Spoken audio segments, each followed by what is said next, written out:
Welcome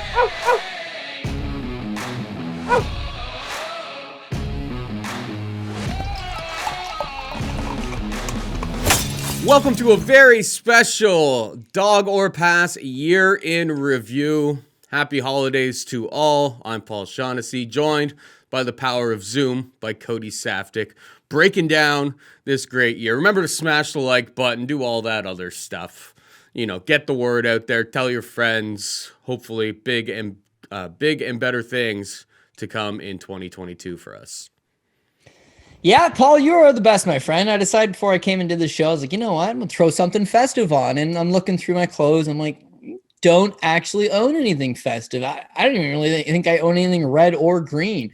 And then, of course, the magic of Zoom pops us up and I get to see your beautiful face. And you are the best of your abilities, red and green. You are wearing a moose hat or a Moosehead's hat and a Oshawa Generals jersey. However, red and green, man, you're always prepared. This jersey was like the first jersey I ever was bought. My parents bought this for me when I was like 8 years old.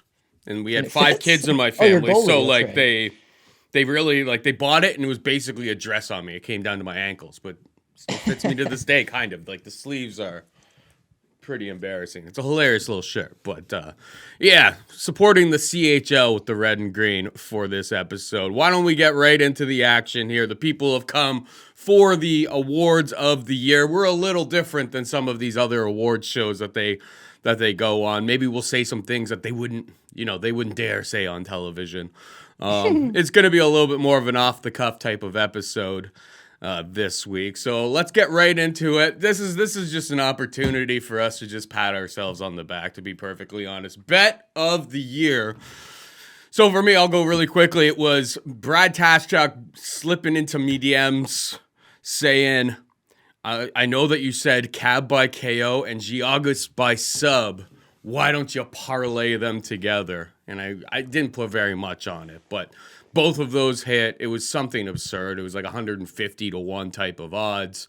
Good times had by all. I was living in Pat's basement here, and they heard me like scream when Cab caught a KO there against Gina Mazzani. So that was my bet of the year. I imagine one of your PRPs has got to be the bet of the year for you.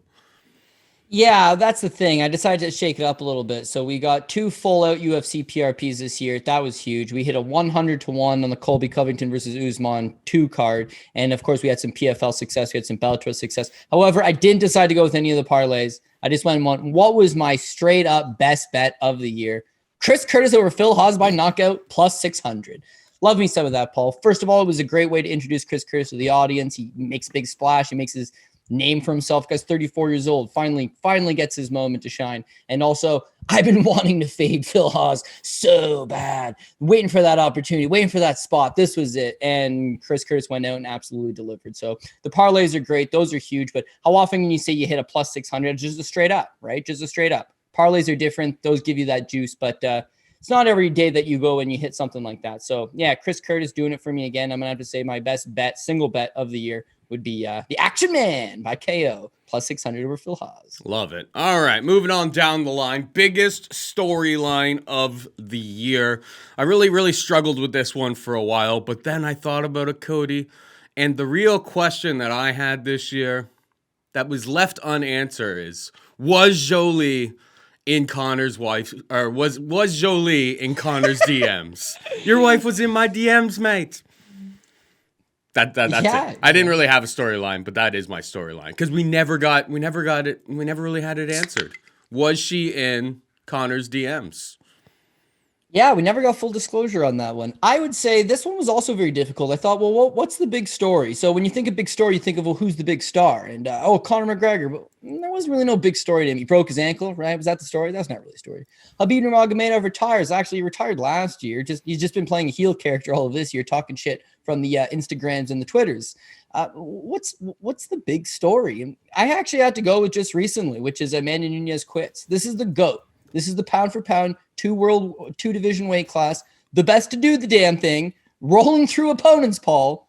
And to think that this person is going to quit after a round and a half and then publicly grab on the microphone and just have such a sense of relief, like, oh, thank God I lost. It's like, I couldn't believe it. And so, yeah, biggest story of the year for me is The GOAT quits. You can see them losing. They lose, right? George has got to lose eventually, and Khabib going to be retired before the opportunity came. John Jones, I guess it was coming to him. There's another storyline. John Jones fucks up again. Thing is, it's not news anymore. It's like not even, it doesn't even faze you. Oh, well, John Jones fucked up again. Not even a real story. So all of them aside, I had to go with none of them quit. None of them are quitters. Amanda Nunes, I know you and I discussed about this at length last week, but she flat out quit, Paul. And to me, that was the biggest story. Yep. Conor did not quit. It was a doctor's stoppage. Doctor's stoppage. What a moment that night was. Anyway, moving on down.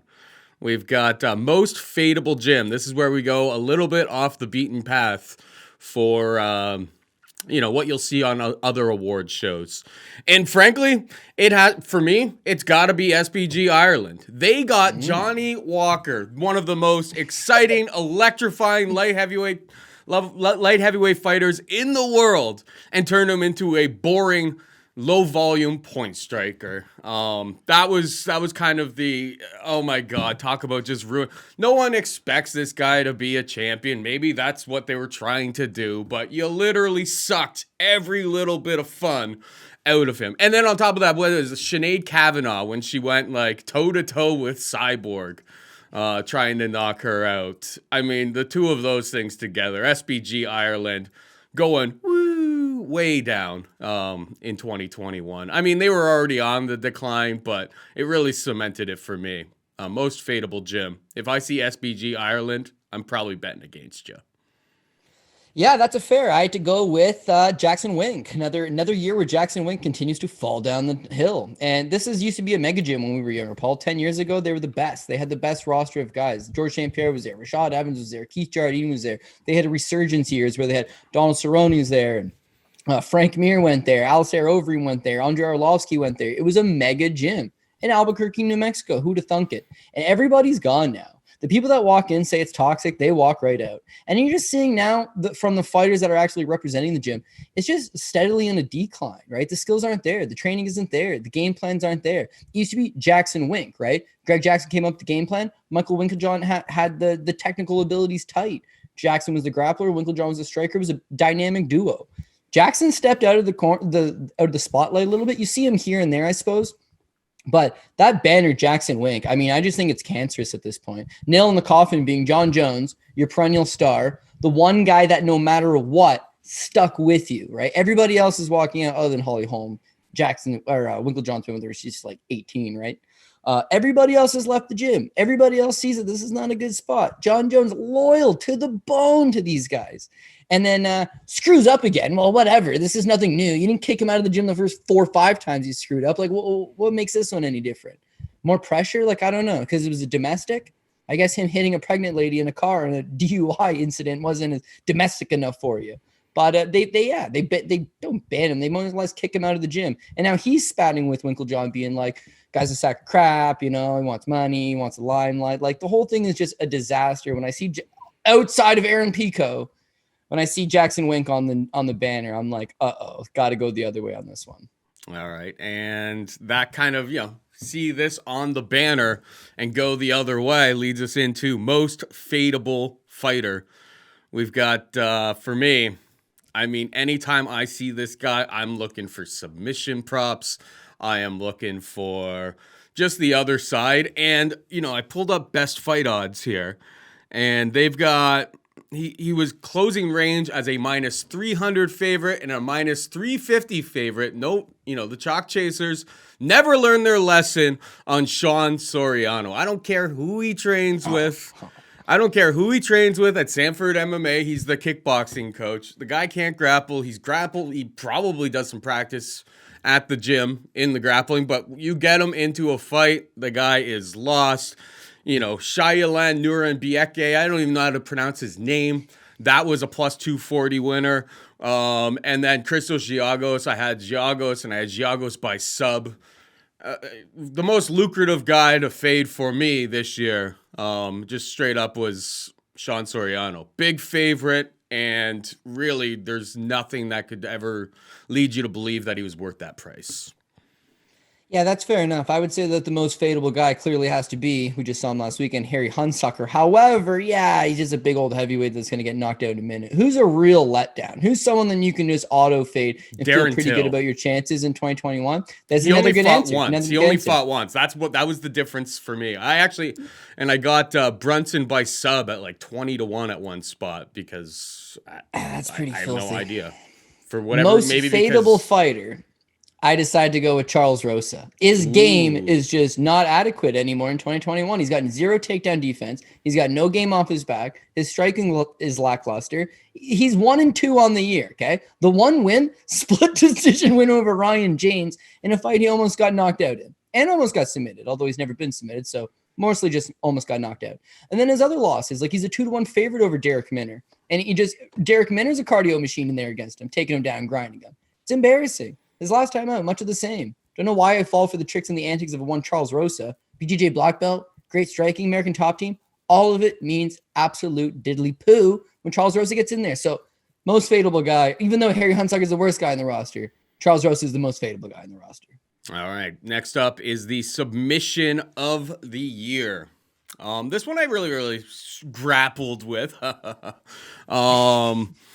And for me, it came down to like results I did not expect to see happen. So there's 2 finalists for me. Fluffy Hernandez subbing Rodolfo Vieira was not a result I ever saw coming. Obviously, it had to do with cardio issues, probably a bad weight cut, all of that. But that was a result that I really didn't expect to see. But the one that really stung and it kind of put this guy on the map was Andre Muniz submitting Jacare and breaking his arm on damn TV. So that is the winner of submission of the year for P-Shags here. What about you? Yeah, this is another difficult category. Again, I think when you think of submission of the year, you're like, oh man, flying armbar, omoplata, but it's like there was none of that. There was really little of that. It's more like bread and butter submissions. And so then my criteria fell to what was a big meaningful one? What was a big one? And I ended up going with Brendan Moreno over Davidson Figueiredo. I mean, it's a world title fight. The first fight's a draw. People think that Figueiredo is just going to walk through in the rematch. You got Moreno as a sizable betting underdog again. And that's his coming out party, man. He absolutely looked tremendous in that rematch against Figueiredo and ends up getting the rear naked choke submission victory. It's a huge moment. It's Mexico's first born champion. It's a great moment. I think when you look at fight of the year and you look at all these great moments, tons of stuff have happened, and you kind of overlook at Brendan Moreno. He's had a fantastic campaign. He looks as good as he's ever has, and I gave him submission of the year. Talking about people who have looked as good as they ever have, we got Ring Card Girl of the Year up next. I actually haven't written down an answer for this one because I was going to toss it over to you, see if you've got it feels like Brittany Palmer just wins the award every single year. But that's probably because, the fan base doesn't necessarily, like, she shows up to the most events in general. She has the most, like, prominent social media following. Ariane's fallen off just a little bit. She looks good for her age, but, happens to the best of us. Damn right she does. That's what the money can do for you, Paul. So, yeah, Ring Card Girl of the Year. Did you go off the beaten path here, or is it I did go off the beaten path. I went with Shondella Powell. I don't think she's a ring card girl in about a decade. However, miss my girl Shondella. Shout out. To be honest with you, this is a stupid category. Not just because you put it down. I think it's a stupid category in general. Like, I don't notice the ring card girls anymore. There was a time where it's like, oh, woo woo, yeah, girls coming in the ring. But like now, either it goes to a commercial break when they walk in the ring, anyways, or just I don't care. I'd rather know what the corner's saying. I'd rather the camera go to in the corner and let me see what this guy's breathing. Are you saying this because you recently proposed and you're worried that Baby's gonna be lurking, seeing which ones you're looking at here? Because I will counter with this, Paul. They're not even trying anymore. They just give you the same 3 girls every time. Yeah, it's Brittany Palmer, it's Ariane Celeste, Jenny Andrade. Can anybody name any of the other girls? Does anybody care? Like they hold a card. They go in there for a few seconds. They come. They're in the apex. It's not even a crowd. Nobody's even like cheering them on anymore. You barely see them.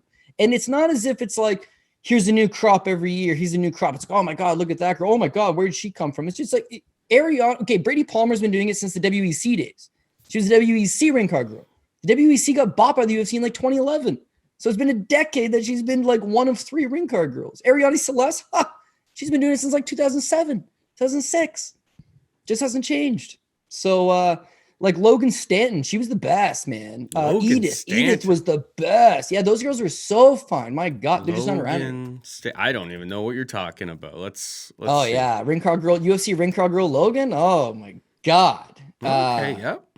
Do you remember her? Yeah, I don't remember her at all, to be perfectly honest. My God. See, maybe I was younger in those days and I paid more attention. But now it's like, oh, we got one Brazilian girl. Okay, yeah, she's a bombshell. She's a 10 out of 10, right? You got two American girls that are both so much plastic surgery. They're both 10 out of 10s. Let's cut it straight here, Paul. But I don't know. Like, does little known fact, Logan Stanton, seemingly her Twitter account disappeared from 2014 to February of this year, and she just popped up. She popped up to quote tweet Elon Musk to say, "You can buy Dogi at #Voyager." So she's probably got more followers than you already. She's been on Twitter for 6 years. Yeah, I forgot about her, but I shouldn't have. She's babe. Well played. Thank you, Pat, for the live switch in there. I needed to see. And the people needed to see. All right, we'll move on down to the next one. Coach of the Year, and I don't even think that there's really any sort of competition to be had for Coach of the Year. It's Trevor Whitman, unless you're an idiot and you're going to make an argument for somebody else. Oh, shit. It can't be anybody else. Like Usman, Rose Namajunas, Gaethje's in title contention now. It's like he only coaches a few people, and they're all like championship level caliber. Yeah, you know what? You're making a good point. I think this one's pretty subjective. Just like, what do you like? Who do you think had the bigger standout moment, I suppose? But yeah, you're right. I mean, Trevor Whitman, Rose Namajunas has gone 2-0 this year, a couple wins over Weili Zhang. That's huge. You're 100% right. Usman's left Stanford MMA linked up with Trevor Whitman. And my God, Usman kind of looks as good as he's ever looked. Mm-hmm. He's looking pretty on point. Yeah, Justin Gaethje just had another fight of the year candidate the way Justin Gaethje does. So you're probably right. I did, however, put down Santino DeFranco from Fight Ready MMA. It just seems like it's like James Krause on steroids. Like James Krause has a small little group of guys in Kansas. They do well. That's what puts James Krause in a Fight of the Year or a Coach of the Year candidate conversation. But ultimately, the results just aren't there. When I look at Santino DeFranco and everything they've done, I mean, just tremendous work. Did a good job of even just taking guys like Korean Zombie, bringing them back. Weili Zhang switches camps, goes over to Fight Ready, has, a tremendous performance against Rose. Didn't get the win. Maybe that's what's going to hurt him. But an excellent fight. You see Figueiredo's there now. You see Patricky Pitbull just won the Bellator Lightweight Championship. I just really like everything that Santino's doing down there in Arizona and just really getting these guys to the next level. I think they're probably the breakout gym, one of the breakout gyms, but I can't disagree with you. You're probably right. You can't take away from everything that Trevor Whitman's had done this year, the success he's had, the results are certainly there. So you're probably right. I know I put Santino, but I think we could more than likely agree that it should be Trevor Whitman. Yeah, that's the lock of the century. That seems about fair. That's the Amanda Nunes. Oh wait, no, that was not a lock. That resulted in egg on my face. All right, here's a referee of the year, and the only reason why we're even talking about this because I saw at the actual MMA awards they had Herb Dean, who would be my vote for like worst referee of the year. The guy's always out of position, doesn't seem nearly as athletic, able to get into the spots. People get hurt during Herb Dean fights these days.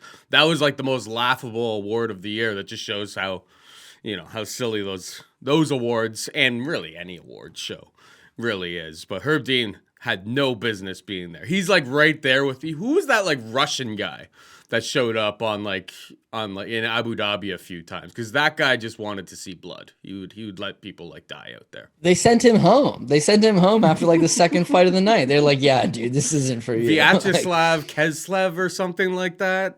He's probably a Spetsna who's watched a guy lose an eye before and didn't do nothing. That guy's getting paid off to the overs for sure. But referee of the year, for me, I think it's Jason Herzog. Anytime Jason Herzog's in there, I don't think he gets enough cred. Anytime he's in there, I really don't think he makes too many mistakes. He's very, very clear with the fighters. I think Herzog is incredibly underrated. Keith Peterson's pretty solid himself, but you never know with him, old booze and cigarettes, Keith Peterson. Maybe if he's a little bit, if he's been feeling the groove that day, he may be a little bit of a red flag, but I think it's Jason Herzog for me. What about you? I'm going to agree. I got Jason Herzog down as well. It's funny. So when I saw this category, when you sent it over to me, I'm looking at it, I'm like, geez, who are the top referees right now? Who are the guys that get most of the action? Like, who's in this conversation? And you know what? Maybe I'm just being like pessimistic, but there's a bad bunch of referees here. Of course, you look at Herb Dean, right? He's the gold standard. He's the number one guy. He's been with the UFC since 2004. Yeah, he's had a lot of blown calls. He's generally out of position. Seems like he's overthinking stuff. He'll do this thing where he'll go to stop it, and then he'll try to stop himself at the last second. Usually ends up touching the guy, right? The guy will look back at him like, did you stop the fight? And then he'll it's a bad spot, man. Bad spot for Herb. Can't be Herb, right? Can't be Herb. Chris Tognoni's a shit ref. Let's be real here. he's like 50-50 at best. Sometimes he calls it straight. Sometimes it's just not a great performance. I don't think this guy should ever be considered in a best referee of the year category. Dan Miragliotta. Dan Miragliotta is kind of like Herb in that he's been considered the gold standard. He's been very good traditionally. It's just now that they're getting a little bit older, they're getting some more money. I don't know what's going on in their heads, but they make a lot of stupid decisions. What completely annexed him from my list this year was not even an MMA fight, but the Kubrat Pulev versus Frank Mir triad boxing match, okay? It's not that it's a terrible call, which it is a terrible call. Frank's done. Pulev knows it. Everybody knows it. He does like the Domo Regato, Mr. Roboto in the middle of the ring, like, and then Merg's just staring at him.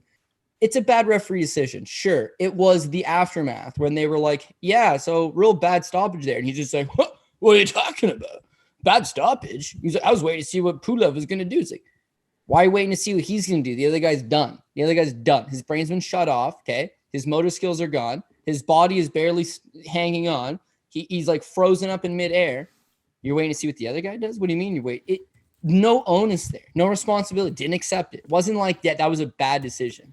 And that's the thing with these referees, man. Very few of them will come out and be like, I made a bad decision. They always justify it. Now, if you think Dan Miragliotta is a bad referee, well, there's two guys here that blow him out of the water by a landslide. Mark Goddard and Mark Smith are shit. One spells it with a C, one spells it with a K. Both Marks are terrible. These are the worst referees in the game. Keith Peterson's okay. Keith Peterson, generally more time than not, gets it right. He's no nonsense, Keith Peterson. He doesn't give you a whole lot of cage grabs. He does a good job of asserting himself in there, but I mean, the guy can't even reach the bottom of his own pocket. So I'm not putting him in there. I got to go with my boy, Jason Herzog, who, by the way, is a Brazilian Jiu-Jitsu black belt. He's got a fond understanding of the game. He's been in the game for a long time. He hasn't just reffed these big highlight UFC fights. He's gone to the Bellators. He's gone to the smaller regional shows. He's cut his teeth. And I think the last number of years now, he's been doing an exceptional job. So I'm going to agree with you, Paul. I got Jason Herzog. Yeah, you don't see people calling out Jason Herzog all that often, and he doesn't get the awards because he's not popular enough, but exactly. He actually is way better than these other guys these days, in my humble opinion. Do they make mistakes? Of course. Every single ref, it's a tough job in there. They're going to make mistakes from time to time. But Herzog just seems to be in complete control at all times in all of the fights that are pretty much all of the fights that I've ever seen. All right, comeback of the year. I think this one is pretty simple as well, Cody. Sergio Pettis was like plus 1,100 to win in round 4 when he had the spinning back fist on Kyoji Horiguchi. I was looking at the line and I was just like, well, like Sergio can't finish a sandwich, and then boom, absolutely folds Horiguchi with the spinning back fists for my comeback of the year. I thought I was watching that live being like, yeah, there's no, that would be literally throwing money away if I bet on Sergio Pettis right now, and he proved me wrong. So, kept his belt. Yeah. A lot of people, were on the gooch in that spot, and pretty clear to me that, nobody saw that coming. Especially, bantamweight, lower level weight class, or were they fighting at flyweight? Yeah, no, it's bantamweight for Bellator. Guys don't cut all the weight for Bellator. Let's call a spade a spade. Yeah, Pettis against the Gooch for me. What about you? You know what? When you say nobody saw that one coming, yeah, I did not see that coming, because I had Anthony Pettis or Sergio Pettis bet pre-fight, and I had a bunch of people message me after the third round. They hit the live bet, and they're like, "Dude, you're the best. I bet this because you told me you thought he was gonna win." I thought he was gonna win pre-fight. I didn't think he was gonna win after 3 rounds. He's down 3 rounds. He hasn't done anything. He's getting taken down by Horiguchi. He's getting outstruck by Horiguchi. And the Pettis brothers got some magic in the tank, man. Might it be some cartwheel kick. It might be some run off the cage kick to the face. It might be any crazy move. Sergio Pettis got a little crazy move in the back pocket, and he goes and he hits him with a spinning back fist. That was pretty crazy. To be honest with you, if you're talking in the grand scheme, this is the MMA awards, this is not the UFC awards. That was probably the biggest comeback for sure. I ended up going with Chandler versus Charles Oliveira because I thought he was done. I thought he was done. You know what? There goes my money. Charlie Oliveira. You can also make a similar argument, him versus Dustin Poirier. Knocked down twice in the first round, wobbled 3 more times in the first round. He looks done. And he comes back and gets the job done. But, yeah, both pretty good comebacks. One guy takes a sustained beating for 15 minutes and comes back. That's probably where it's at. This is a guy takes a beating for 2-3 minutes and is able to turn the tide. So not quite as drastic. Yeah, both good selections. I think you probably got me again on that one. I think Sergio probably was the bigger comeback with some pretty crazy stuff. That's another category we should have added was like, what was that move of the year? What was that one move? Was it that spinning back? I mean, I feel like that's going to be talked about when we get to knockout of the year because there are some moves in there. That's true. That's true. I got a different knock of the year, but I'll let you know right now. If we were talking moves of the year, there was one move that didn't quite get the knockout, didn't quite get a submission. But if it happened to me, I would have fucking tapped so goddamn fast. No way a regular human being would have been able to put up with this shit. When Dante Mays power fucked Josh Parisian's face. Oh, whoa. I don't know what that felt like. I don't want to know what that felt like. But little Cody would have been fucking out of there. That's for goddamn I shit. mean, he's got Didn't get the knockout. He's probably pretty close. He's banging his cup, which is like a piece of plastic against someone's skull. Highly illegal. Yeah, but what's under that cup of fucking goddamn mallet? I like Dante Mays' headbutt to the body, which I think should be legal. If you're dumb enough to headbutt somebody to the body, if you're dumb enough to do it, you know, risking you getting knocked out by doing it versus somebody's body, I think it should be fair game. That seems like a fair trade-off to me.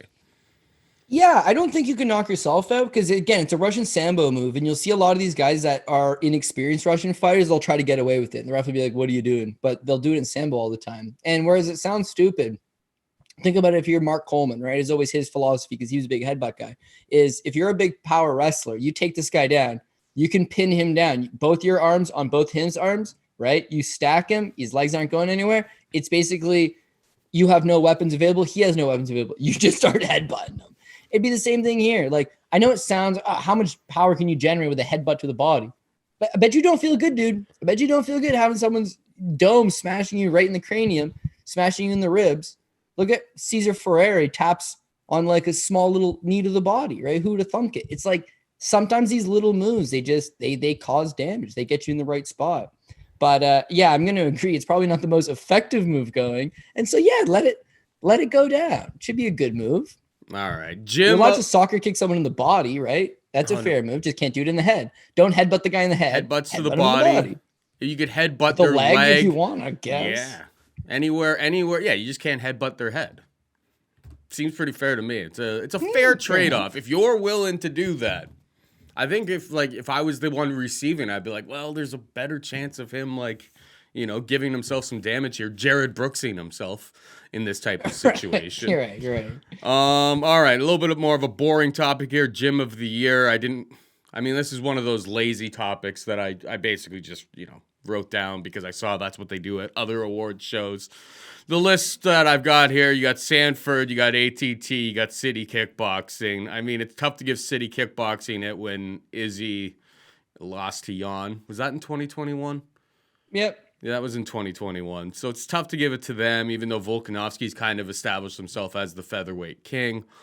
Sanford, they just have so many fighters. Same with ATT. I mean, on the main awards show that they have out there, ATT won. I'll go with Sanford because they're newer, but kind of a throwaway topic here.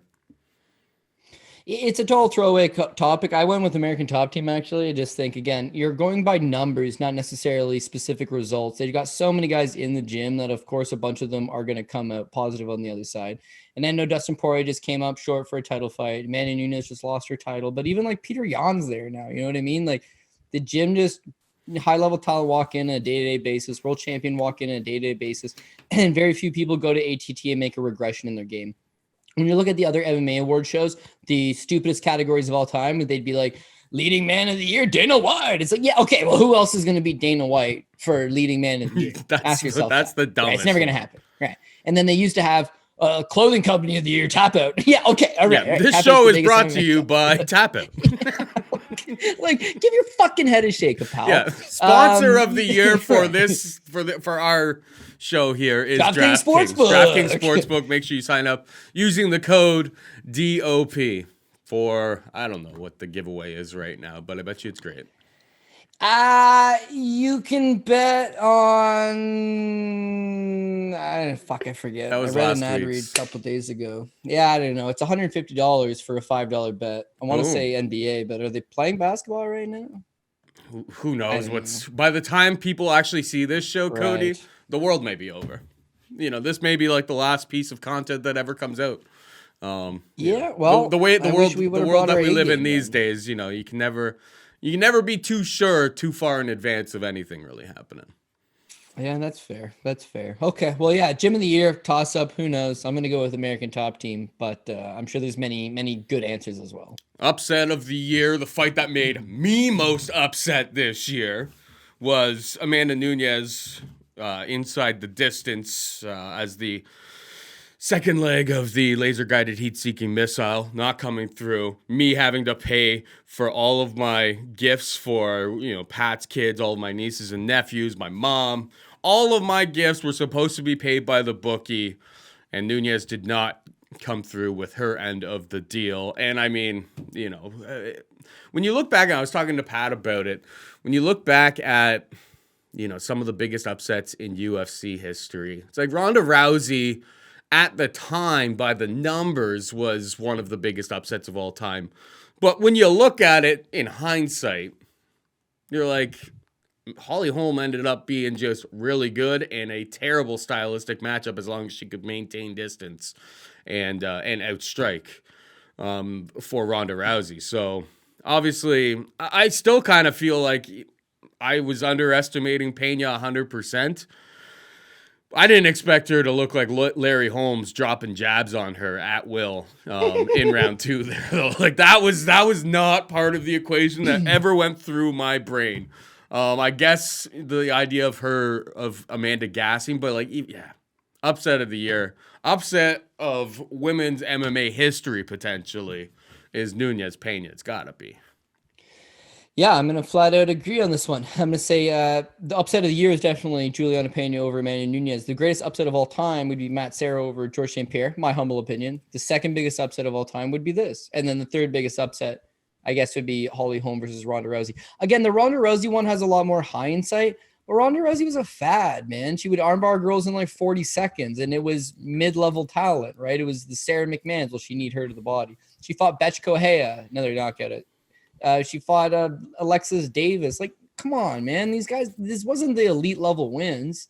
It's just she was popular. She was good looking by other people's standards. And she would finish fights really fast. And Demi Lovato, back when she was still in shape, would attend her fights and put it up on Instagram and all this and that. Like, I think it was more the marketing machine behind it. When she lost, realistically, she just lost to one of the greatest female boxers of all time, who's a credible kickboxing champion, who was undefeated 3-0 in the UFC at the time. Like, it was an upset by the odds. It was upset. People didn't see it coming. But, yeah, I don't know that had that same sting. George versus Matt Serra. Matt Serra won a reality show, up a weight class. The guy's a 55er who joins the Ultimate Fighter, The Comeback, okay? He beats Chris Lytle in the finals. Like, and Lytle's my boy, don't get me wrong. But, I mean, the cast wasn't exactly real heavy. He's a 10-1 underdog. George doesn't even train for the fight, and he catches him. He knocks him out. George St. Pierre, greatest of all time. Yeah, that's some crazy shit. That's way bigger. This, George was established. You knew George was George, right? Ronda wasn't established. It was a fad. Nunes seemed established. She beat Ronda, right? She beat Cyborg. She beat Holly Holm, head kicked her in the first round just to make a statement. She's coming off, we talked about submission of the years with pretty submissions. Her triangle choke over Megan Anderson was dirt. It was a nice little triangle choke for sure. Problem is that it's Megan Anderson, right? It doesn't carry the same weight, even though it was a nice submission victory. But I mean, what's there not to like about Amanda Nunes? And fuck, man. I mean, my dad called it. My dad called it in real time. They're walking down, and she's holding the little baby, and they got the baby. He's like, oh, it's over for her. I was like, yeah, you don't know nothing, old man.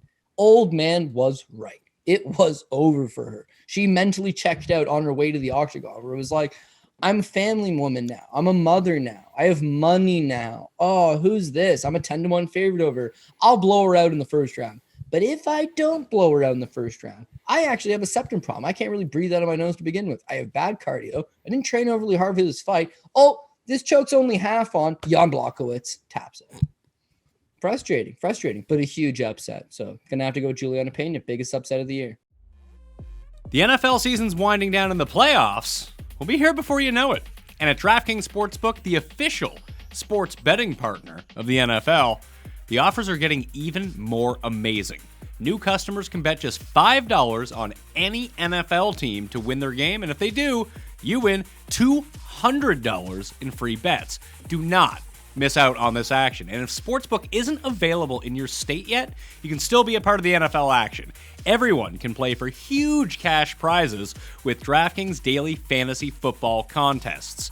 DraftKings is giving all new customers a free shot at millions of dollars in total prizes with their first deposit. Download the DraftKings Sportsbook app now, use promo code DOP, bet just $5 on any NFL team, and win $200 in free bets if they are victorious. That's promo code DOP this week at DraftKings Sportsbook, an official sports betting partner of the NFL. Must be 21 or older, New Jersey, Indiana, and Pennsylvania only. New customers only. Minimum $5 deposit and $1 wager required. One per customer. Restrictions apply. See DraftKings.com/sportsbook for details. Gambling problem? Call 1-800-GAMBLER. KO of the year. Just want to give some shouts to, I know it wouldn't be allowed for, but Jake Paul knocking out Tyron Woodley very, very recently. I mean, and the reaction, so many people just so mad that Tyron Woodley would get knocked out, calling it rigged. Calling it rigged. Like, if it was rigged, Tyron Woodley went out the honorable way there. That guy got folded. Absolutely folded. But obviously, it's not how you throw. Yeah, you don't throw a fight like that. You save some face at least. They're like, oh, well, he barely threw anything in the first 5 rounds and still won. It's just like Tyron Woodley always basically throws nothing. That's exactly how Tyron Woodley fights. So I just wanted to squash a whole bunch of the rumors and all that jazz that I see out there about that fight. Tyron Woodley got folded. He's never been a boxer. He's obviously way at the end of his career. Hopefully he got paid because, I mean, I saw Le'Veon Bell call him out, so maybe they can make that fight happen. Maybe Tyron, yeah, you know what? Tyron's in a great spot. He got paid, $500,000. He apparently got paid $2 million for the first Paul fight. I don't believe it, but apparently got paid big money. And then the second Paul fight, they need him on short notice, so he got paid decent. I don't think he got paid as much as the first, but even if he made half of it, made $1 million. These are the two biggest paydays for Tyron Woodley. Never made that kind of money in the UFC, so good on him, but. Yeah, dude, I think it's absolutely hilarious. People that have never fought before, sitting at home, they're watching it, and they're all of a sudden just like, conspiracy theorists. They know everything. And the funniest takes I saw was people being like, he's an MMA fighter, man. He knows how to take a punch. Like, no, nobody knows how to take a punch. Are you kidding me? You know how to avoid taking a punch. Once that baby slams into you. The hand signals. There were hand signals. And she's like, no, he's flinching. You know what? You posted that video. I saw it half hour before I came on here. But you posted that video on Twitter. The guy explaining it. He's just like, look how he turns his wrist, then he hits it. Do you remember? Well, of course you remember because you're an OG. But remember Vitor Belfort, Luke Rockhold spinning wheel kick Right. So do you remember Vitor nods and then Luke nods back and then he eats his fucking. Do you think Luke was telling him now's the time? No. Nobody wants to eat a spinning wheel kick in the face, Paul. It doesn't exist. That's not how you throw a fight. Yeah. You fucking get submitted. You crumple over. You wait for the referee to save you. You don't get absolutely KO. Then they'd say, oh, well, he's faking it. He's planking. He just did it on purpose. The human body doesn't fall like that without your hand would come down.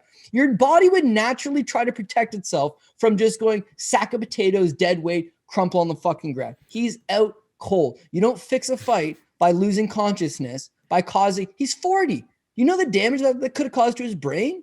Do you think he does it on purpose? No, get the fuck out of here with that shit. But you're right, dude. A lot of people think it's a fix. Oh, man, my Facebook exploding. I got shitty little promoters on my Facebook who are like, this is a fixed fight. You're like, holy fuck, man. I can't believe people think that was a word. That was Tyron Woodley pulling a Tyron Woodley. He sucks. He's over the hill. He's shot and he got hit. And that's why he was selected by Jake Paul twice. Of course. To come in and lose. Twice. He's a handpicked opponent. Dude fought at 170 in the UFC, okay? Paul weighs what, 195 pounds? What are they fighting at? 192 or something? Yeah. Like, it's a mismatch. Woodley comes off the couch. He probably wasn't training at all. He just knew he didn't have to cut weight or didn't have to cut much weight to just show up on fight day and you know, roll the dice.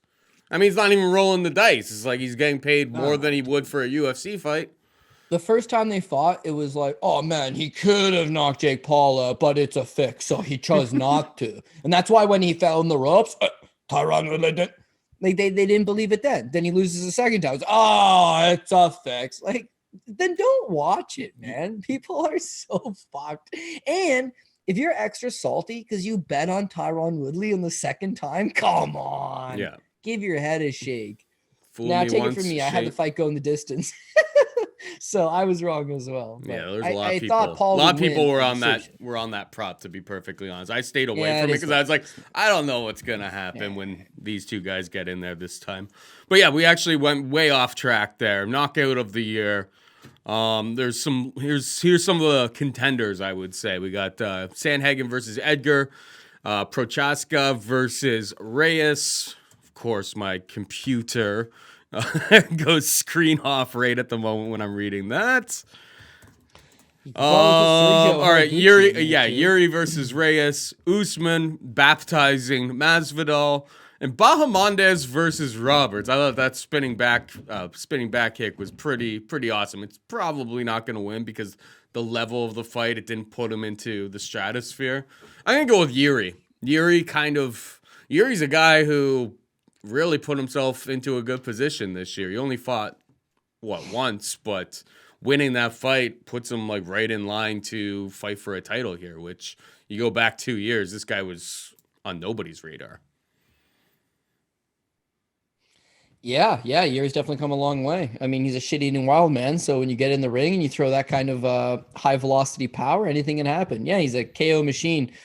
If you want to talk about best KO of the year, just on a one singular picture, you got to go with Marlon Vera over Frankie Edgar. However, I went with Ignacio Bahamondes versus Roosevelt Roberts. Did you? Oh my God, dude. There's 5 seconds left in the fight, and I got a Bahamondes decision prop. And like, there's no need to throw a wheel kick. You've clearly won this fight. You've won all 3 rounds of this fight. Yeah. And he throws a wheel kick with like 5 seconds left and just freezes a motherfucker straight up in midair. That was crazy. I don't care the level. That was crazy. Bahamondes is like 22 years old. Coming out party for him. Roosevelt Roberts obviously turned out to be a bit of a fraud this year. End of the road probably seems near for him. But it's a spinning wheel kick, man, and it was on point. Now, we have seen a few other spinning wheel kicks this year, but nothing that just froze up a guy midair like that. So I had to go with Ignacio Bahamondes. That was some crazy stuff. That was. All right. Breakthrough Fighter of the Year. Interesting category. I know who you're picking. You're picking Chris Curtis, I imagine. Well, what's the criteria of this, pick? By the way? My pick. I don't know. At the actual MMA World MMA Awards, they picked Brandon Moreno. It's like Moreno fought one time. People who have been watching knew this kid was good, and especially that he's really grown in the last year. My argument, my pick is actually Cyril Gane because I don't think he was all that popular coming into this year. He did knock out JDS in round 2, kind of put him on the map, but people were like, you know, is this guy actually good or is JDS just completely washed? Now he's right up there. He's a pick'em against Francis Ngannou. I think the breakthrough fighter of the year, especially, you know, considering that this guy could end up becoming the heavyweight champion of the world, is Ciryl Gane for me. What about you? Okay, so that's what it comes down to criteria, right? I went on a personal level, biased opinion, obviously. I went with Chris Curtis, right? I think Chris Curtis, you got to factor in that this guy's 34 years old, right? He's had 30 pro fights. He's made zero money. The UFC signs him, short notice replacement for Phil Hawes, 3-1 underdog. He's had no success here, man. The UFC doesn't want him. He got a Shawn Michaels Sweet Chin Music KO on the Contenders. They still didn't sign him. He's fought a dozen UFC veterans outside of the promotion. They still don't want him. What more can he do? He's on record saying he's got about $40 in his bank account. He's 34 years old. He has a child that he left behind in Ohio to go to Las Vegas and train full time.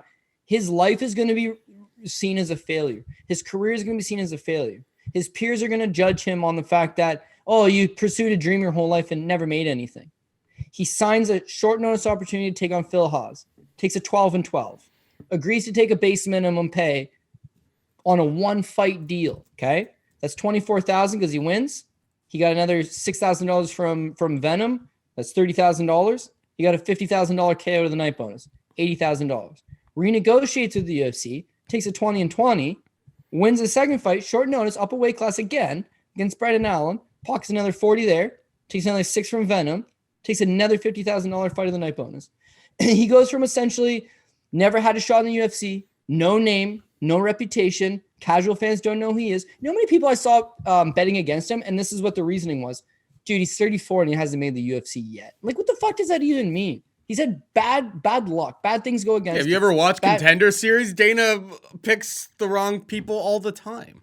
He's like, oh, I really like that knockout. And it's just like, but didn't you like, who was the Brendan Loughnane? And just like, he could fight in the UFC in terms of the level of quality of competition that comes onto the show. But for whatever reason, he didn't want him that day because his fight went to decision. So, yeah, dude, who is that shows Russian less. Guy? Sorry, who is that Russian guy on this season? Big old Russian, like 240, and just mauled this guy. And they didn't sign him. They just let him go. Kale Barahau, he beat. They signed him, but didn't he test? They signed him the second time. They made him fight another, they made him move up a weight class and take another fight like 2 weeks later to get a shot. Like, why are you signing these guys? You know, he smashed Aaron Jeffries in his first fight. Good enough. They were going to sign Aaron Jeffries. Just most of it doesn't make sense, right? No. When I think of all the trials and tribulations that Chris Curtis has gone through, to be viewed as a failure by his peers, to have never made it, to now in the span of 6 weeks make $200,000, make a name for yourself, make a reputation, all that validation, this guy finally broke through. Not just broke through in the UFC, broke through in life, broke through in his career, broke through in everything he's dedicated himself to. Has to be the breakthrough fighter of the year.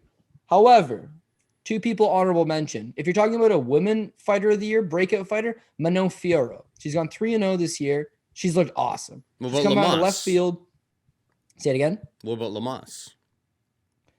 Amanda Lemos. No, because she just robbed Angela Hill. Oh, I don't know about that. You thought she won? It was a close fight. I'm not gonna. I said I was holding. I was here. Here's how I look at him. People always. Yep. People always, I mean, there's so many people on Twitter that it's objectively this or it's objectively that. All I could say is that I had an Angela Hill by decision prop plus 500, and I felt good with my bet when it went to the cards because I said it is close enough that this isn't a 20-80 proposition at this point. This is probably pretty 50-50. I thought... I lean towards Lamas getting round 3, to be perfectly honest, especially when you realize that the spinning back elbow landed flush on her arm and not Like, it wasn't actually a knockdown. The spinning back elbow wasn't the end-all be-all of that round. I think the last 90 seconds where Angela Hill put her foot on the gas, landed some decent punches, pressed forward, and was the one trying to mix it up. I thought that was the decisive factor. It's fair. But I think it was close enough that I didn't think it was like the robbery of the century. But yeah, you see it on Twitter all the time. It's mostly whatever's lining people's pockets. They start calling it robbery. It's just like sometimes fights are just close. You have really, really close results. You want to, over time, you want to be sitting there with if it's a really, really close decision, you want to be sitting there with the plus money side of any of those situations, because eventually they're going to fall on your side as well. Yeah, that's exactly it. I know people are upset and it could have gone this way, could have gone that way. I do a lot of the time go by MMA decisions to be like, well, what do the media members have it as? Not that they're the smartest guys out there, but they're a little bit unbiased. Not a lot of these media members are betting from the cage, right? So anyways, it's 10-1. 10 of them have Angela Hill. 1 of them have Amanda Lemos. Amanda Lemos had beaten low-level opposition in the UFC prior to the fight with Angela Hill. She's a minus 350 favorite over Angela Hill, and she squeaks by the skin of her teeth on a split decision. She's not the breakout fighter of the year, I don't think. Manil Fiorot just walks right through everybody. Her striking looks solid. Her grappling, striking, she looks solid. Just to wrap up this conversation real through, though. So I did take Chris Curtis. Who'd you take for breakout fighter? Ciryl Gane. Breakout fighter. The real answer is likely neither of what we took. The real answer is likely Islam Makhachev. So Islam Makhachev didn't even fight in 2020, okay? From 2019, he beat Davi Ramos. That was his last win. Davi fucking Ramos, ADCC competitor, completely irrelevant in the UFC. Doesn't fight once in 2020. Starts off 2021 by beating Drew Dober with a submission. He comes and beats Thiago Moises, 4th-round rear naked choke. He comes back and he blows through Dan Hooker in less than 3 minutes. He's gone from a win over Davi Ramos, over 12 months off, non-relevant in the division, to possibly being one of the number 1 contenders in the division. Nobody wants to fight him. He's on an absolute roll, and he did all of that in 2021. Islam Makhachev is the breakthrough fighter of the year. You know I love Chris Curtis, though, is my boy. I love to support, the Habib fam, but beating Dan Hooker doesn't get you a title fight. Now I know that Habib is 2 minutes into the first round. He's ignored him. Like, that's pretty dope Dan way to beat Hooker a guy. Doesn't get you a title fight. I mean, they should do Makhachev versus Gaethje, and then the winner don't can want fight. That. Gaethje don't want that. No, Gaethje it's wants not the that title Gaethje don't fight want right that. now. Yes, it's that Gaethje's earned more than that. Imagine if you're Justin Gaethje, you get paid almost $1 million per fight. And they're saying, oh, hey, we want you to fight Islam Makhachev. He doesn't got the name. He doesn't got the reputation. And Justin Gaethje goes out there and puts on thrilling fights for the fans, right? If you look at his fight with Michael Johnson, fight of the year. His fight with Dustin Poirier, fight of the year. Fight with Eddie Alvarez, fight of the year. His fight with Michael Chandler, maybe fight of the year. His fight with Khabib, not that good. You know why? Because it's a different style. The guy don't want to stand in front of you and chuck bombs. Makhachev don't want to stand you and chuck bombs. And that's kind of Gaethje doesn't want to just chuck bombs. He wants a thrilling fight for the fans. I don't know that he'd be super excited for that fight in particular, but he deserves a title fight more. And I think when you think of him versus Charles Oliveira, whoa, I love the prospect of that for sure. No doubt about it. But all I'm saying is Islam's not far off, right? He's quietly gone 3-0 in 2021 with 3 stoppages, all 3 by submission. And again, I'm just saying he didn't even compete in 2020. He went from a win over Davi Ramos, irrelevant, to we're even talking about should he fight Gaethje? Like that's big progression, man. That's huge progression. So I would think in that regard, he definitely broke through this year. All right, let's move on because we talked about a whole bunch of things besides breakthrough fight of the year all the way through. But I thought that was actually probably one of our better segments, to be perfectly honest. And we were on the topic of Gaethje. This one's a super easy one. Fight of the year. If you have anything other than Gaethje Chandler, then like you didn't watch Gaethje Chandler, because that was one of the best fights I've ever seen in my life. That goes down there with like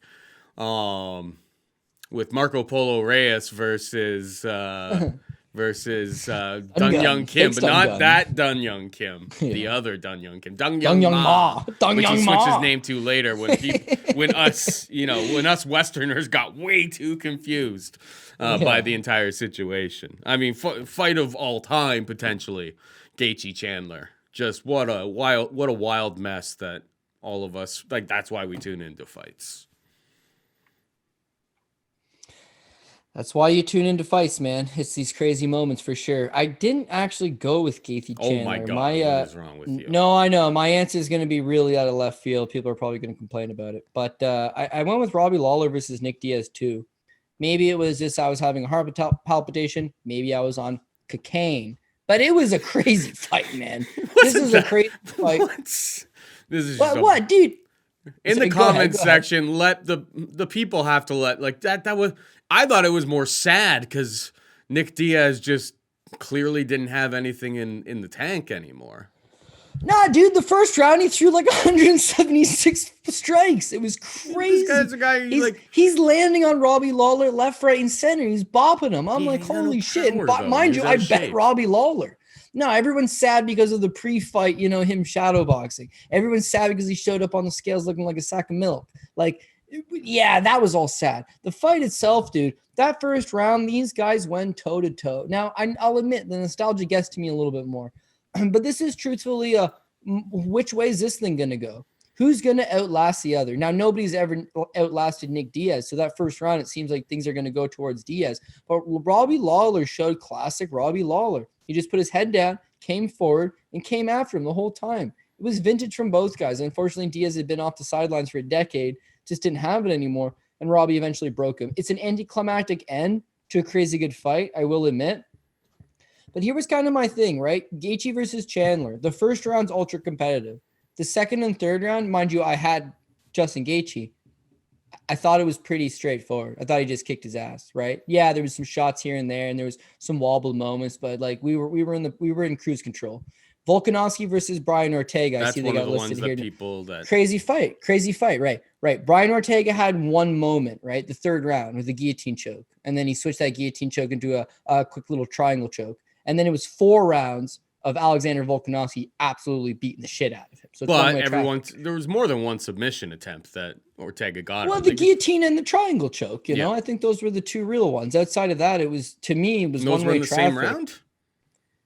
I think they were both in the third round, yeah. Here's one that's a little bit off the radar. I think Mason Jones versus David Onama was a great fight that is not going to end up on anybody's list. But I learned a lot about that Onama. I'm looking forward to backing him because he looked tough as nails. He seems to have skills. That was not an easy debut fight to be making against Mason Jones. You know, a Cage Warriors champion in Mason Jones. Like that was a good performance for Onama. So keep your eye out for that kid in 2022. Crazy good performance from Onama. It's his UFC debut. Mason Jones, meanwhile, had a great fight against him. Mason Jones had a fight with Mike Davis. That was a fight of the year contender. Like, they went absolute toe-to-toe. But again, when I think about my criteria, Gaethje, Chandler, outside of round 1, crazy round 1, you know, Gaethje takes over. Volkanovski, he's in the driver's seat. Reyes versus Prochazka. Prochazka beat him up. So you gave it to Robbie Lawler, who took over and finished Nick Diaz? Gave it as fight of the year. Yeah, to me it was some thrilling stuff, man. And you know what I almost went with? I almost went with Peter Yan versus Corey Sandhagen. That's another one that's on people's list. Because Yan won the first 2 rounds. Sandhagen won the first 2 rounds, and I got a lot of money here on Yan. I'm a huge Yan supporter. I think he's the best in the world.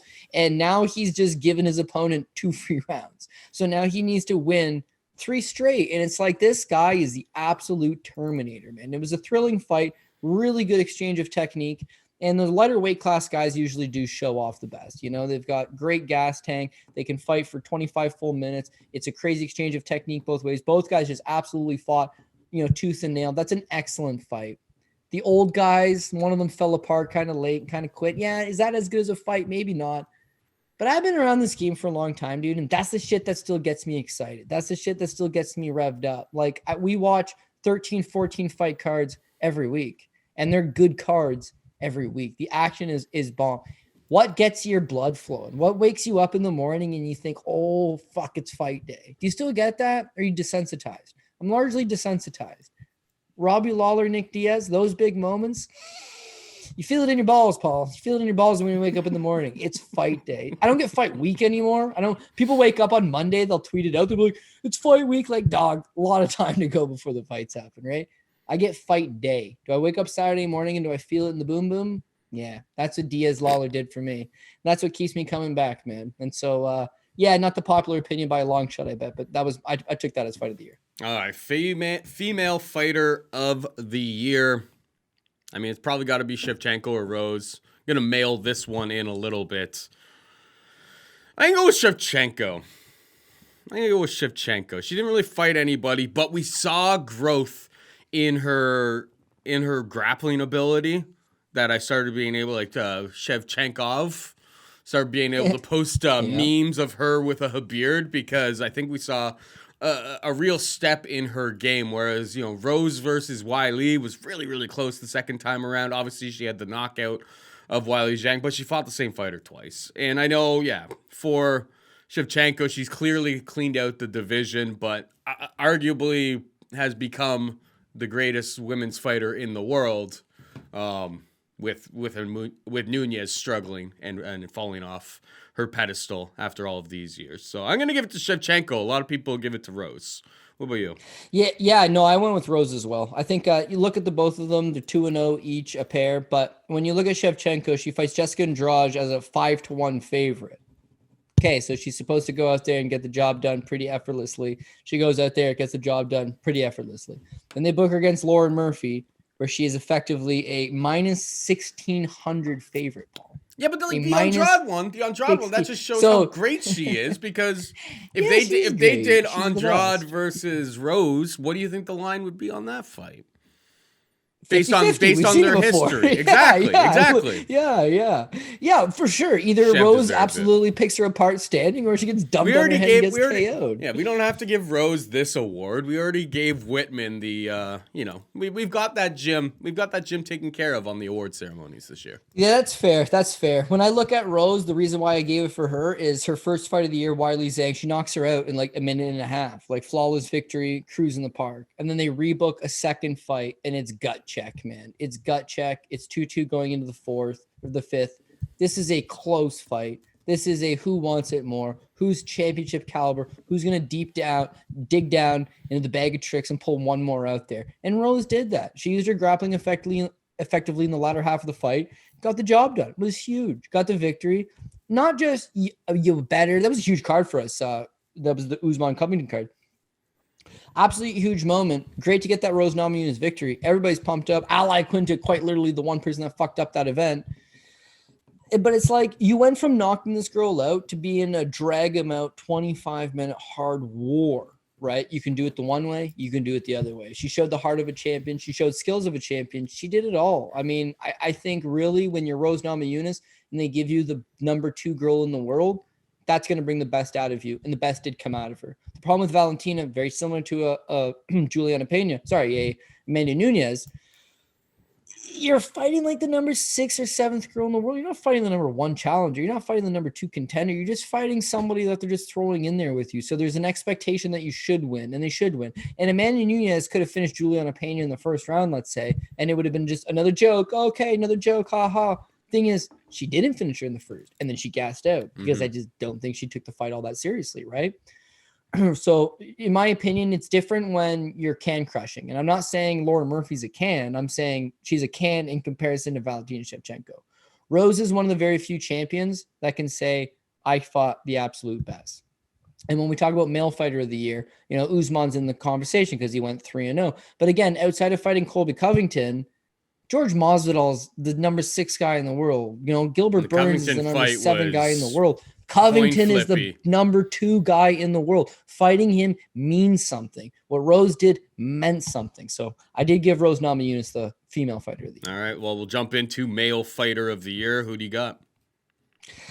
So male fighter of the year. I went with Charles Oliveira, right? The reason why I went with that is because it all comes down to expectation, man. When you look at what Charles did, he draws a fight with Michael Chandler where he is a even money favorite, like even money pick.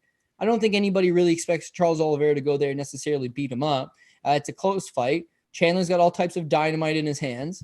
He's the former Bellator champion. This is a good spot, tough spot. He gets hurt early. He comes back and he gets the win. Now they rebook him against Dustin Poirier, and he comes in as an underdog. So this is 2 tough fights against 2 of the best guys in the division. You're not giving your respect either time. Nope. He's even money against Chandler, and he's an underdog against Dustin Poirier. Crazy, but he pulls it off. He's a lightweight champion. He bona fides that title. Both of them. Finishes both of them in spectacular fashion and leaves no doubt. And I know after the Chandler fight, because everyone always talked about, does he quit? Does he quit? Does he quit? And then you and I spoke after the Chandler fight. And it was like, those days are over. Mm-hmm. And yet people still talked about that in the Poirier fight. And he does it again. That's digging deep. That's heart of a champion. He solidifies himself as the bona fide number 1 155-pounder on the planet. It actually makes an interesting case for why Khabib should come back. Because do you want to see Khabib fight Poirier again? I agree. No. Who gives a shit about that? Do you want to see Khabib fight Justin Gaethje again?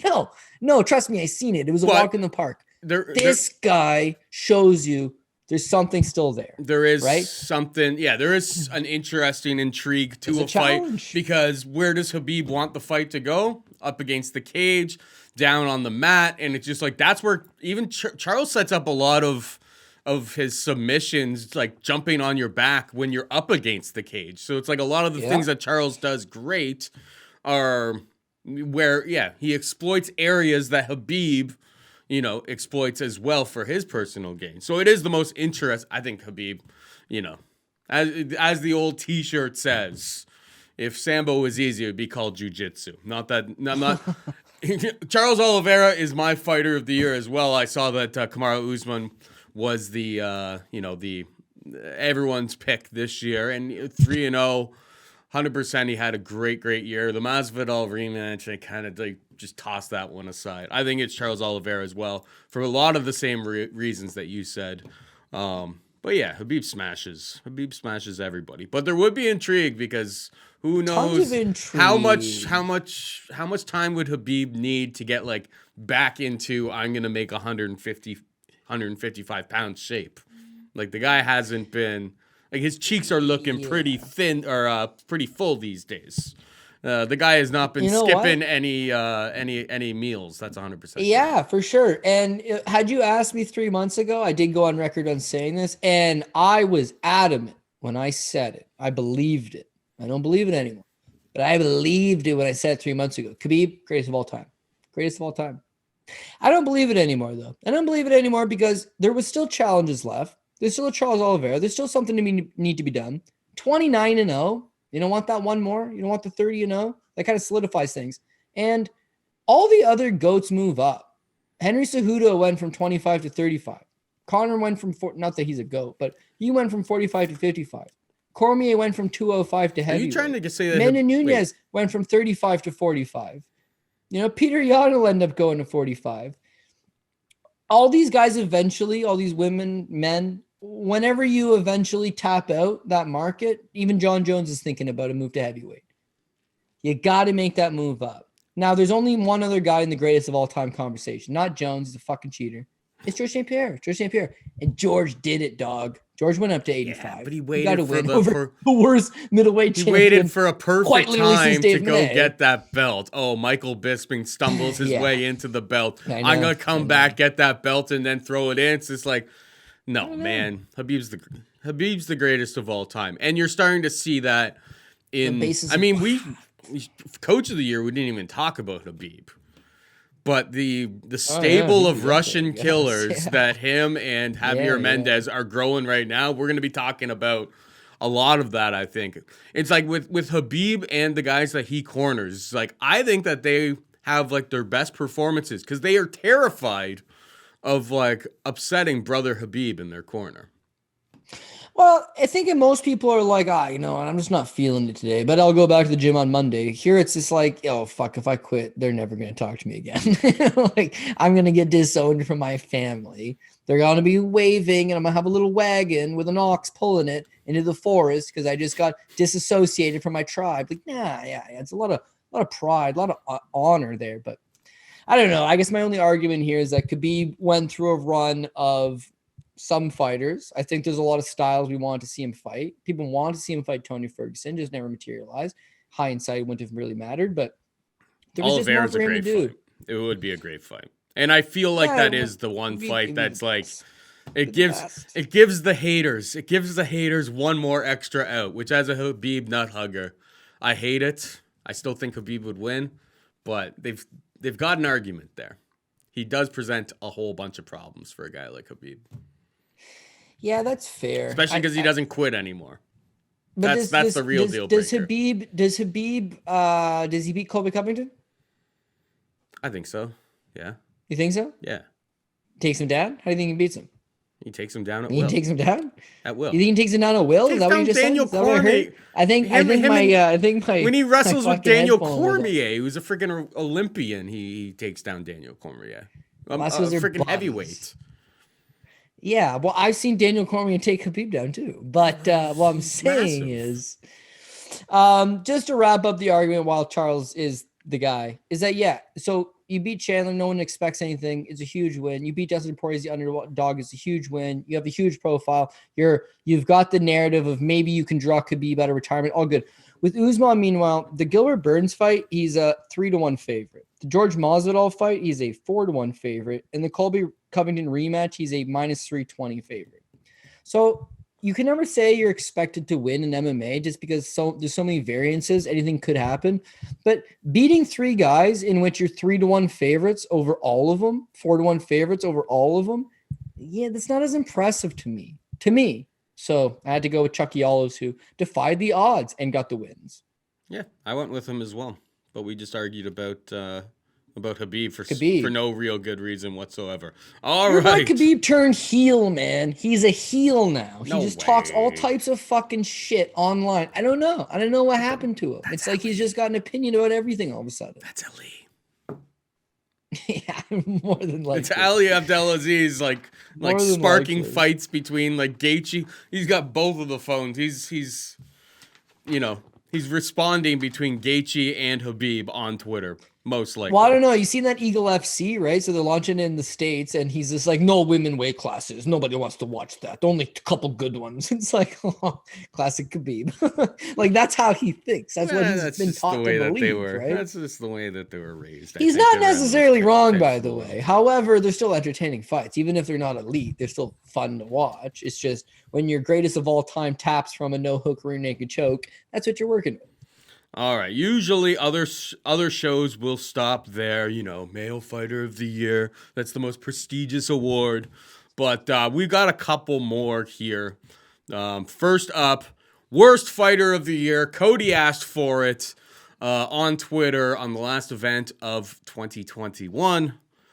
So I think this one really comes down to two options. Harry Hunsucker, who was hired off of... Was he hired off of a loss? He may have been hired off of a loss. Either way, he got bounced on the Contender Series, came into the UFC, and he is first-round knockout fodder, losing to Tai Tuivasa and Justin Tafa, really helping out those Aussie boys, getting, things up and running in Australia again with their fan base. Harry Hunsucker came in and did the job twice. But I think I think recency bias would lead people to think that is the worst fighter of the year. People will forget that they hired Nick Diaz's buddy, who hadn't fought in 4 years, come off the streets, take on Matthew Semmelsberger, and he was iced in 10, 15 seconds into the first round.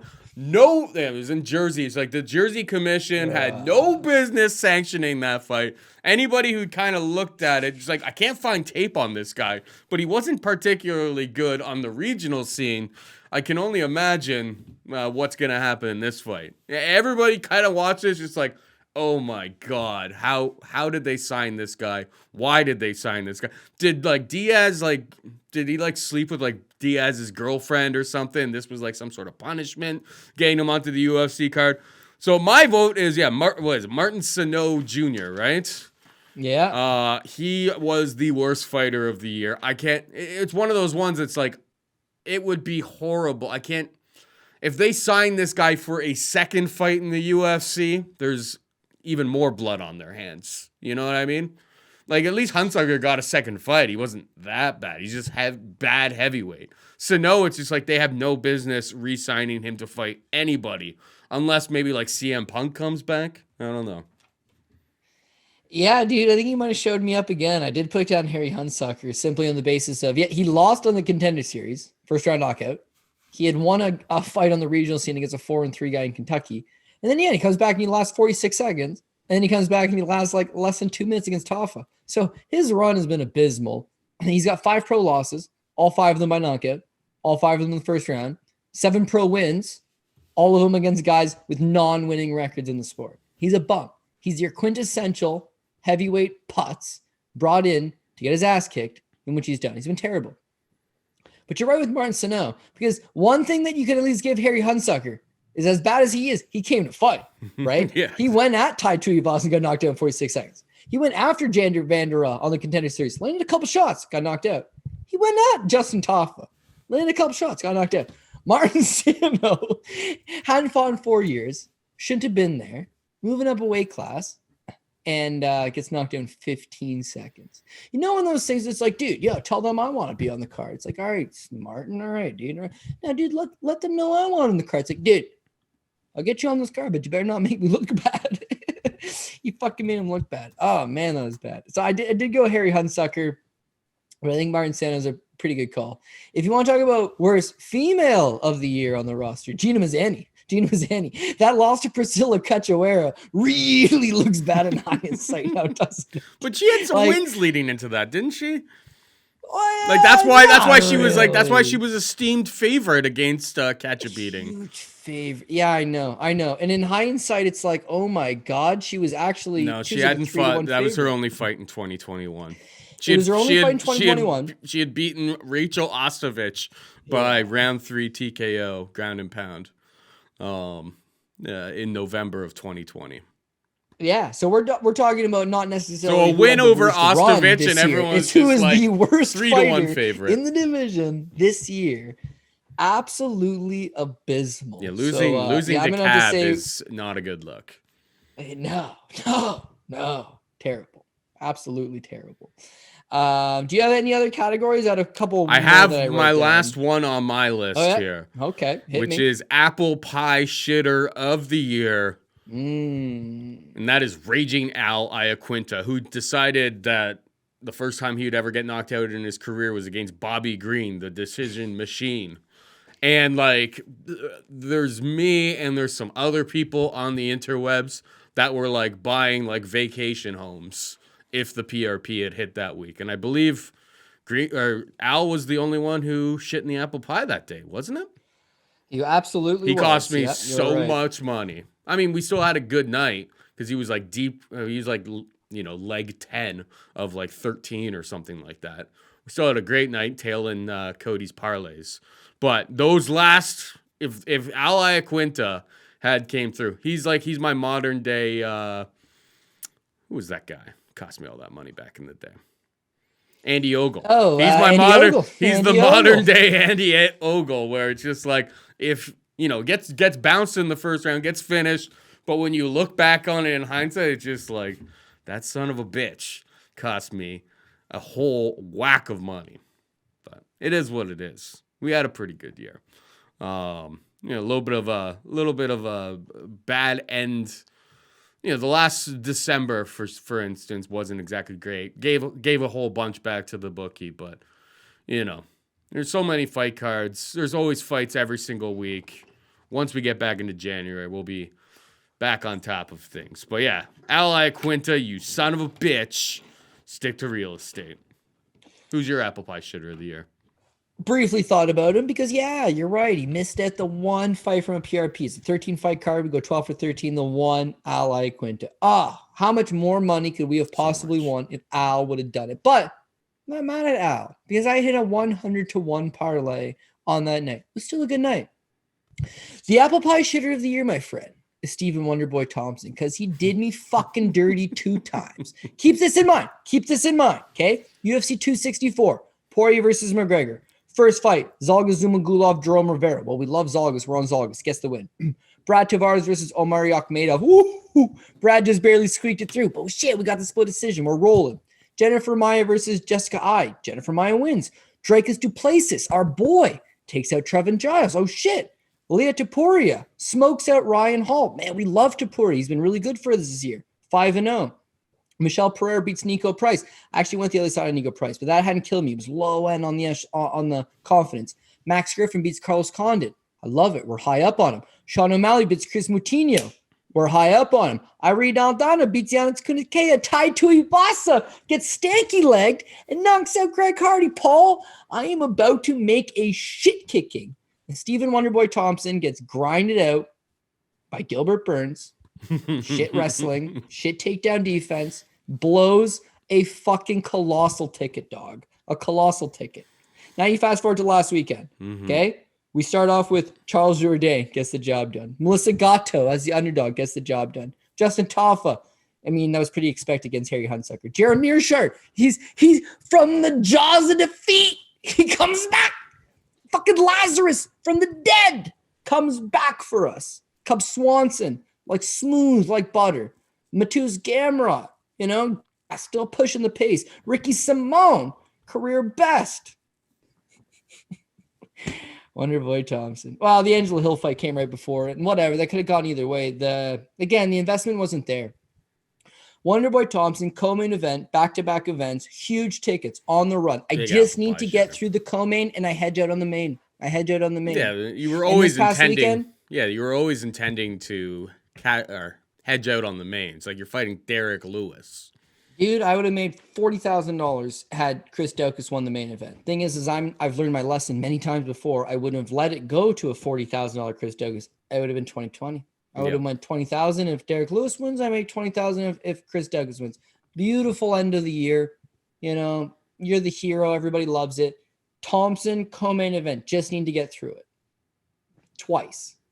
Apple pie shitter of the year, Stephen Wonderboy Thompson. Fucking dead to me. Maybe he should box Woodley on like a Logan Paul not even a Jake Paul, a Logan Paul undercard. That was actually full circle. Is like an hour after Woodley, 2 hours after Stephen Wonderboy Thompson completely fucks me. His old nemesis Tyron Woodley can't get a win either. So it's the game. The game passes you by. Sometimes you just got to read the writing on the wall before others.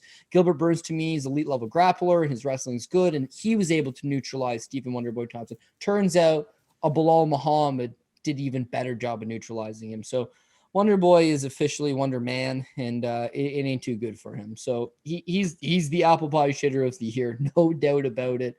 Probably he might have cost me $100,000 now that I think about it. Well, no, I would have hedged out that last one. He probably cost me about $50,000-$60,000, right? Not money I lost on him, money I could have won had he just done a little more. You lost that money. So if the feds are listening, it was the government should be giving you more money back, basically. If the IRS is listening, you guys don't share in my losses, so why should you share in my wins, right? Why should that be a real thing? And I tried to go the backdoor Bitcoin route, but capital gains taxes on Bitcoin, like, holy fuck, man, they're all about it. They got you by the balls, Cody. Do you have some like good ones that we should break down here, or should we get out of here?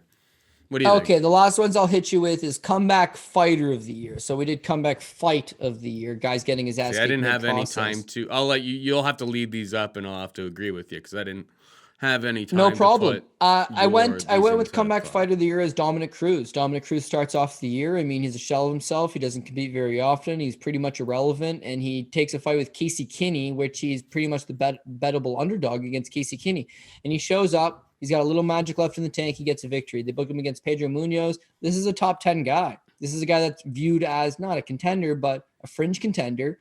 And another picture-perfect performance. He got hurt in the first round, probably lost the first round, but the resilience, the comeback, it's all about the comeback for Dominic Cruz. And he just puts himself back into not title talks, but close to, They want him to fight a Jose Aldo. Well, if you beat a Jose Aldo, then where do you stand within the division? Pretty up there. So as far as a guy that's come back right and just made himself relevant again, I went with Dominic Cruz. Biggest quit moment of the year. This one was a three-way tie. Of course, you've got Amanda Nunes because she absolutely fucking quit. You've got Jan Blachowicz, who totally quit. And of course, Aljamain Sterling takes the award for quitting. biggest decline in a fighter. So somebody who may have started the year off as promising and maybe, someone that you might have been excited for and is just completely off the rails now. I mean, Tyron Woodley lost to Jake Paul twice. Obviously, that we're only doing Tyron Woodley's lost to Jake Paul. Yeah, that's pretty fair. I went with Garbrandt. His chin's all the way gone now. And then again, when you look at, he got a win over Rafael Assunção. He lost the first round to Assunção. He's losing the second round before he clips him. And then when you see Ricky Simón just cut right through him, it really gives you more perspective of Assunção's done and Garbrandt is done. He cannot take a punch. He tried to move down to 125. It's even worse for him. Can't go back to 135. They're too big. Can't stay at 125. Chin's not there. The weight cut's not good. He's probably going to end up, because of the Ali connection, he'll end up being fed to some of Khabib on Eagles MMA killers at some point down the line. And it's probably not going to end well for Cody Garbrandt. It's funny you mentioned that. So I was like, let's say the UFC does the kid a favor, pats him on the back, says, you know what, thanks for being a warrior. Thanks for competing. Thanks. You won a world title. You were a champion. You were remarkable for us. It's not in the cards for you anymore. You release Cody Garbrandt and he goes to Bellator. He don't beat Sergio Pettis. No. He don't beat Kuji Horiguchi. He don't beat Juan Archuleta. He likely doesn't beat Patchy Mix. He's done, dude. He's done. Yeah, there's a couple knockout losses in his future, and hopefully they're good paydays, right? But he's completely irrelevant. And to think where he started the year to where he is now, absolutely done. And finally, on a show like this, Paul, you can only cap it off with worst decision of the year. Of course, mine is having any faith in Stephen Wonderboy Thompson. But of course, the winner is Ryan James betting his entire $25,000 purse on himself and losing, and then subsequently being released from the promotion. So you know what? When I think I got a couple bad bounces here and there, Ryan James takes the cake, my friend. Yeah, always makes me feel a little bit better. Yeah. Don't always bet on yourself. Not if you already have win bonuses. I mean, betting on yourself is already incorporated into your contract. Don't lose all of your show money on top of it betting on yourself. Yeah, that was a rough go for him. Hopefully he pops up on I don't know, the Bellator. He's on a regional in Michigan, yeah. He's on regional Michigan. Maybe he'll get himself into a PFL season and be a first round eliminated. Yeah, I don't know what what a guy like that lesson is. He learned to just bet against himself. Go over to Russia. There's guys that would like to talk to you for those types of some greasy Russian fixes are definitely always in the cards. All right, that is it for us. Happy holidays and all of that good stuff. Want to thank Cody Saftik for a great 2021 and all the best to everybody in 2022. For Cody and Pat and everybody here at the Mayo Media Network, I'm Paul Shaughnessy saying goodbye and good luck. Ow, ow, ow.